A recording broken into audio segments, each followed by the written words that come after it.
Right everybody, I thought I would do a little video today of my minelab with a stock coil, 11 inch double D that comes standard with the minelab Safari.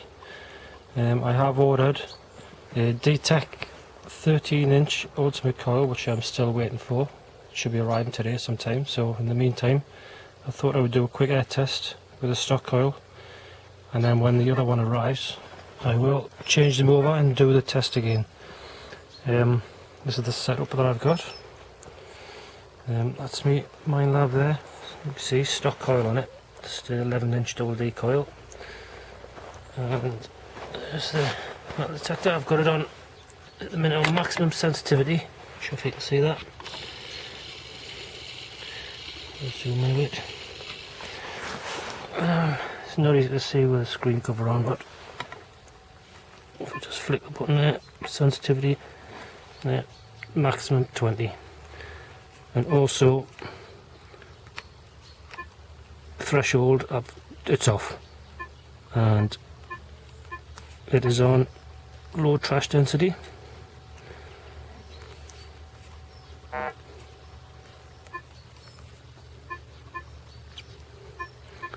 just stick that back on there, accept that, and it's an all metal ferrous as well at the minute. Right, I'll show you what I've got here. To test, I'll be using a Victorian penny, a Victorian halfpenny, a large silver crown, George III, pretty badly worn, 6pence, so the Victorian, a little 3pence Victorian, a hammered Elizabeth I 6pence. Also a half groat, tiny little coin that is, it's been pretty badly clipped, but that's Elizabeth I half groat. A gold half sovereign, a belt buckle, quite a large one, and a busker ball. It's in the bag because I don't like touching them. It's not very good for you. Right, I'll just set this down with a tape measure on. It's in inches. Not a very good angle, but sure we'll go. That's where it is there. Actually, let's pull it forward just slightly.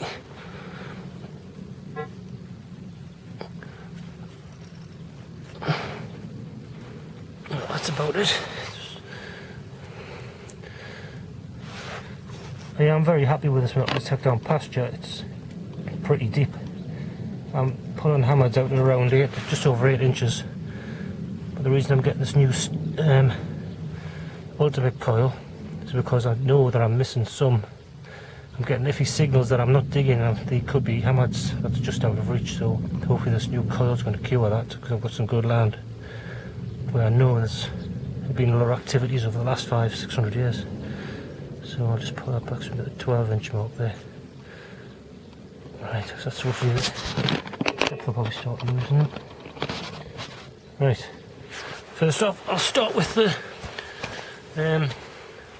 Victorian 1 penny large copper coin, which are very, very common around here. And I'll only measure them up to the point where I would dig the signals, so they've got to be clear, definite, diggable signals. Right, here goes.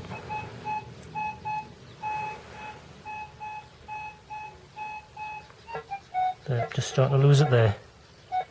Getting iffy.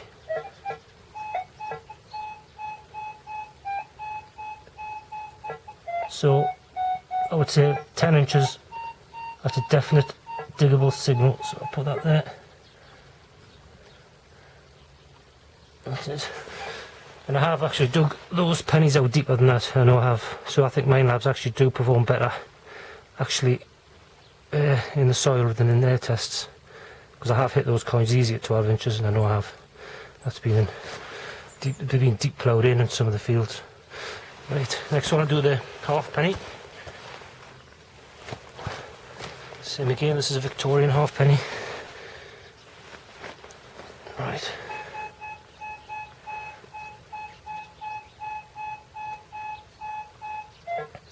I'm just starting to lose it there at 10 inches. So I'll bring it back.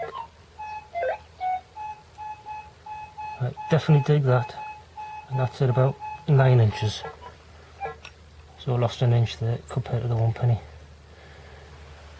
Right, next one is the big silver George III crown. Pretty worn. Actually, believe it or not, I found this was only about a couple of inches, just a couple of inches below the surface, and it was on an old trackway. Right. Lovely sound. I love hearing that sound when I'm out in the field. Silver.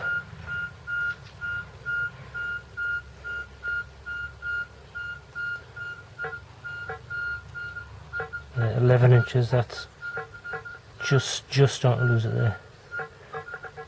If I go any higher, I wouldn't dig those. But hopefully this new coil I'm getting, that would reach down and pick that up nice and clear at 12 inches. So I would say that was diggable there, about 10.5 inches. That's how I would dig that. Right, I'll put that on there.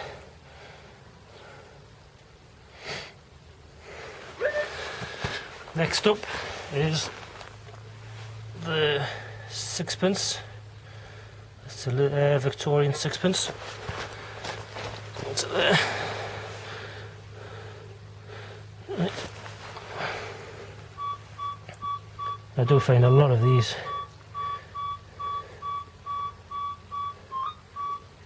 It's quite respectable, that. Let's put that in. Easily 9.5. 9.5 inches, that's a definite diggable signal. Right, next one is the little 3 pins. Very small, these. That's a small coin. And they're actually quite hard to pick up in the soil, especially when the line's side on. So, here goes.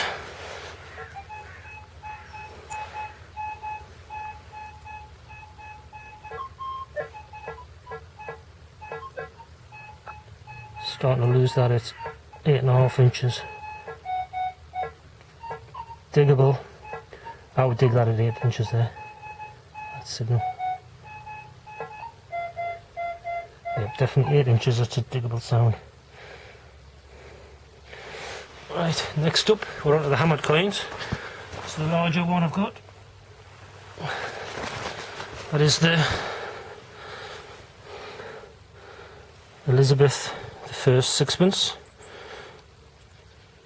Not in great condition, but all the same, every hammered's a bonus. Right.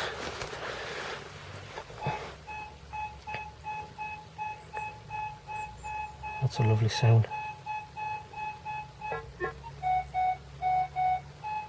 That's diggable, definitely diggable at 9 and oh, just over 9.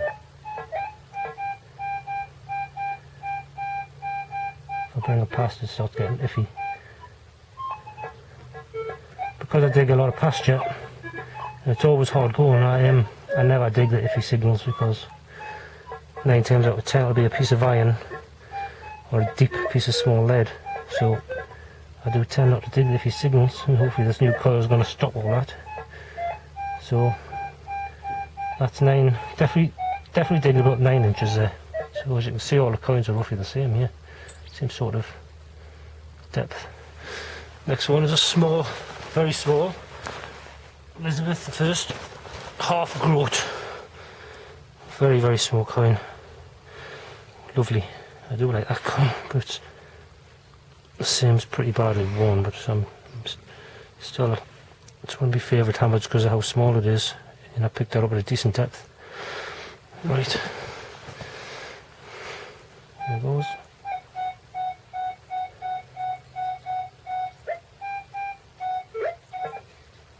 Losing it there, 8.5 inches. 8 inches, definite diggable signal. So yeah, I'm happy with that. Yep, 8 inches, I would say I would dig that at 8 inches. Next up is the gold half sovereign. It's one of my favourite coins. In fact, it probably is my favourite coin because it's in absolutely beautiful condition. It hasn't seen much circulation at all, this. I'm so pleased when I found this.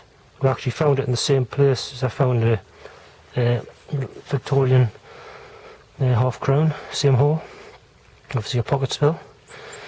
So I was chuffed a bit when I found that. That's it there. Beautiful coin. Now it's not focusing very well, but it is, take me away from it, it's in lovely, lovely condition. No marks at all. It's out of pasture, so plough hasn't touched it. It's perfect. Right then.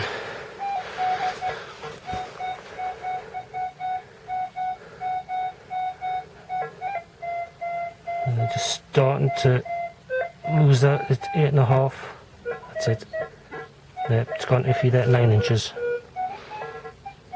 So 8. Definitely diggable, 8 inches. I remember correctly when I dug this out of the ground, this was only about 5 inches, and that's 5 inches there. That's a beautiful sound.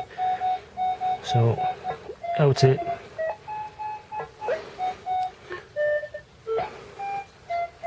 Yep. 8.5 inches. And next up, I will show you a buckle, pretty common. Quite a large buckle. You do pull these out deep. I've pulled these out at 14 inches. I've pulled some buckles out. You have to excuse that. Unfortunately, in this area, you get a lot of the RAF training around here. They do come in, actually, believe it or not, lower than this where this house is, because they're on top of a hill. Sometimes I can actually look down on them as they fly up towards the ranges. Right, see, this is the buckle. It's quite large. Very, very common. You do dig a lot of these, and they never come up in good condition. So, as you can see, that's picking that up already. It's nowhere near it. Right. I expect this to go about 12, 13 inches.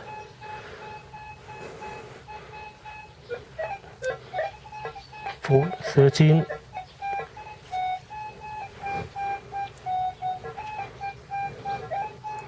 So that's definitely diggable. 12 inches, no problem at all. Probably 13 inches actually. But you do get them deep. I've had some really deep ones, bigger ones than that I've pulled out at 15 inches. You give lovely signal. Right, and last up is the musket ball. Also very common in this area. I do get a lot of these. I've got a bucket full of these already, and I've only been detecting for probably 5 years. And I've got a bucket full of them. Right, there it is there in the packet. I do try not to touch these things. Look at the lead. Oh, lead, especially if it's oxidised. Right, let's see how this goes.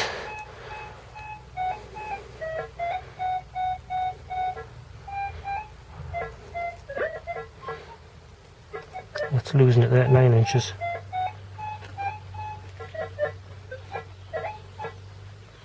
Yep.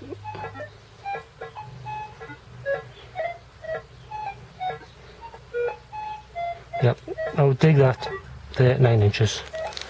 That's the musket ball. So that concludes this test. Overall, I am happy with it. Like I say, I do want a little bit more depth, so that's why I've ordered this new coil, which I'm still waiting for, so hopefully it won't be long. And as soon as I get it, I'll be fitting it onto the minelab. I'll repeat this test with exact same coins, the same setup, and then I will take it out into the fields. I'll probably show you. The fields, there we go in. Oh, this focuses. The tree line there, just here in front of the pine trees. Just behind there is a lovely field. There's actually been a very small ruined castle inside those trees. There's not much left of it. It's not even on the Ordnance Survey maps, but it is. Been told by the landowner it's been there since the 1200s. And the field, as you can see the gaps in the trees, that's the field just poking through the bottom there. That's the favourite field. I absolutely love that field. I've had so many nice finds out of it. There's 2 old springs in there. There's been a large house just further on, in between the, it's all very difficult to see with the sun, but there's 2 rows of trees, and in between there was a very large house. It's still there now, but it's been occupied since, I think, I'm sure I mentioned, since the early Elizabeth I days. And it's been knocked down and rebuilt 3 times. So that's where I'll be heading down into that field. And I have hit that field so much, I'd be surprised if there's anything left in there, to be honest with you. But we'll find out this new coil can produce the goods. I am hoping it is. But I'm very lucky to have the lander detect on my doorstep. All this as far as the eye can see, just about. Right the way around, all the way along. Even the hills at the back there. Right the way along. Right the way along, right the way along. It's about 2 miles down there is all the same estate. And I'm very lucky to have permission to detect anywhere on there. Not on shoot days, obviously. I do keep out of the way when the shoot's on. But that's it. Till the next one. So hopefully it won't be long until this arrives, so I can get this weather test done, because I'm keen to get out there, especially when the weather's like this, blue sky. Don't get much of this at this time of year after all the rain we've had. So that's it for now.